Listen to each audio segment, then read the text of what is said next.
Salam Bapak Ibu dan saudara terkasih di dalam nama Tuhan Yesus. Dimanapun Anda berada dan dimanapun Anda bisa mendengar rekaman ini, kita bertemu dalam program Saat Teduh Pagi Hari untuk edisi hari ini. Sebagai dasar kebenaran firman Tuhan, saya akan bacakan dari Matius pasal 1 ayat 18 sampai 19. Firman Tuhan berkata, kelahiran Yesus Kristus adalah seperti berikut. Pada waktu Maria, ibunya, bertunangan dengan Yusuf, ternyata ia mengandung dari Roh Kudus sebelum mereka hidup sebagai suami istri. Karena Yusuf suaminya, seorang yang tulus hati dan tidak mau mencemarkan nama istrinya di muka umum, ia bermaksud menceraikannya dengan diam-diam. Sahabat Kristus, kita perhatikan satu peristiwa seputar kelahiran Yesus berikut ini. Yusuf saat itu merupakan tunangan dari Maria. Dalam tradisi Yahudi, pertunangan tidak sama dengan tradisi di Indonesia. Pertunangan dalam tradisi Yahudi sudah mengarah pada sebutan sebagai suami istri. Sudah pasti bahwa laki-laki dan perempuan ini nantinya adalah suami istri.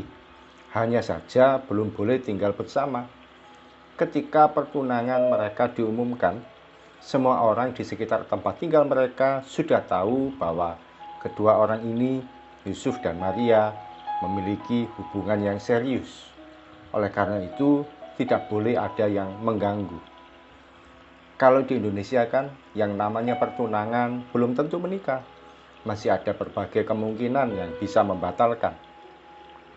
Ketika mengetahui bahwa Maria sudah mengandung, Yusuf bermaksud menceraikan secara diam-diam.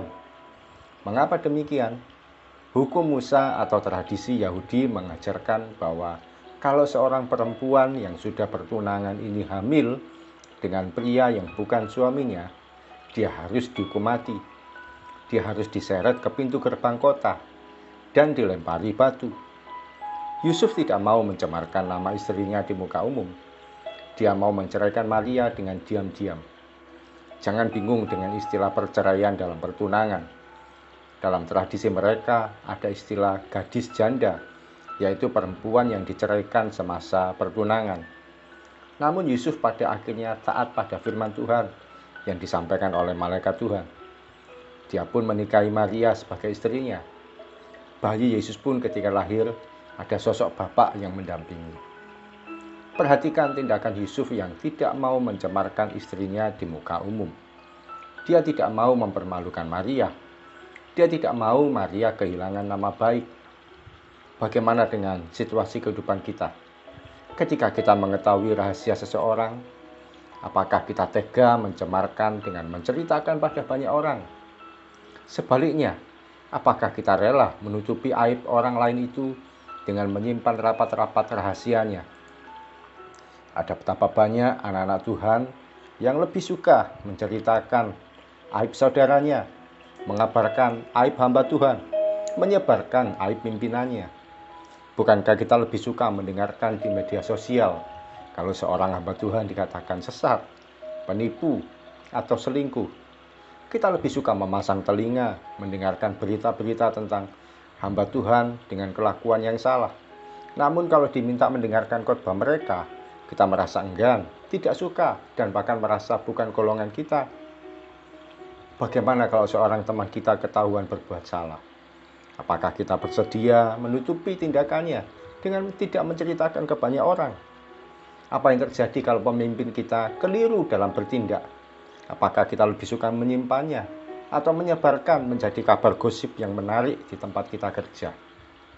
Sahabat Kristus, mari kita belajar untuk memiliki mental seperti Yusuf. Motivasinya menceraikan Maria yaitu tidak mau mencemarkan nama baik. Momen menjelang Natal ini, mari kita belajar ilmu Yusuf ini. Ilmu yang tidak mudah, ilmu kedewasaan iman, ilmu yang mengajarkan tidak mau mencemarkan nama baik orang lain, sekalipun jelas di depan mata atau di telinga kita seseorang itu berbuat salah. Kalau memang memungkinkan, kita bisa menegurnya. Kalau ternyata kita tidak berdaya, lebih baik diam saja. Jangan membuat mulut kita menjadi berdosa. Saatnya belajar untuk menggunakan mulut ini dengan benar. Kapan harus berbicara, kapan harus berdiam, kapan harus terbuka, kapan harus menyimpan rahasia. Percayalah, seorang yang tidak mau mencemarkan nama baik orang lain, hidupnya akan tenang dan kasih sayang Tuhan dilimpahkan lebih indah dalam kehidupannya. Mari kita datang pada Tuhan. Terima kasih Tuhan Yesus, kami terima firman-Mu, kami terima pengajaran yang baru, kami terima motivasi yang baik bagi kami ya Tuhan. Untuk kami belajar, tidak mau mencemarkan orang lain di depan umum, tidak mau menceritakan kejelekan atau keburukan orang lain, saudara kami atau siapapun yang kami ketahui Tuhan secara kasat mata atau kami dengar di telinga kami.